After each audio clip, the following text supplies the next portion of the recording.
നിങ്ങൾ കേൾക്കണ്ടോ? ഇതാണ് കുറുനരിയുടെ സൗണ്ട്.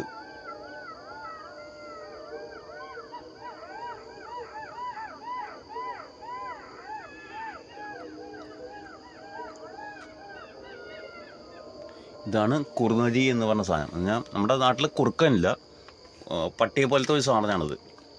ഇത് വന്നിട്ടാണ് എൻ്റെ പൂച്ചകളെ കൊന്നത് പണ്ട്. 2 പൂച്ചകളെ കൊന്നു.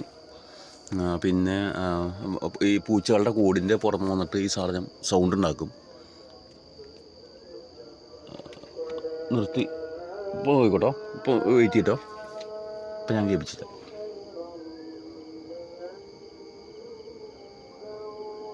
ഇതുണ്ട് ഇവിടെ, മീൻസ് നമ്മുടെ പുഴയിൽ ഇഷ്ടം പോലെ ഉണ്ട്.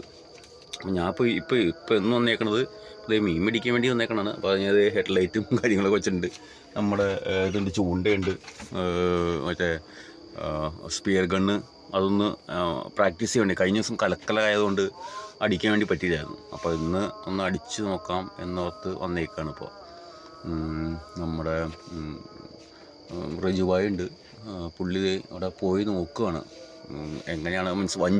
വഞ്ചി അപ്പുറത്ത് കിടക്കുകയാണ്. അപ്പോൾ വഞ്ചി എനിക്ക് ഇറങ്ങാൻ പറ്റുന്ന ഏരിയയിലേക്ക് വഞ്ചി കൊണ്ടുവന്ന്, എനിക്ക് ഇറങ്ങാൻ പറ്റുന്ന ഏരിയയിലേക്ക് ആ വഞ്ചി എത്തിക്കാൻ വേണ്ടി പുള്ളി ഇറങ്ങിപ്പോയേക്കാണ്. പുള്ളി ഇത് കൊണ്ടുവന്നിട്ട് ആണ് ഇപ്പോൾ ഞാൻ ഓട്ടോയിലാണ് ഇരിക്കുന്നത്. അല്ലാണ്ട് ഇതെന്താ, ഓട്ടോയിലിൻ്റെ ഉള്ളിൽ തന്നെയാണ് ഇരിക്കുന്നത്, പുറത്തേക്ക് ഇറങ്ങിയിട്ടില്ല. ഇത് വച്ചേക്കണത് ഒരു ഇതിന് വേണ്ടി മാത്രം. ഹെഡ്ലൈറ്റ് വേണമല്ലോ.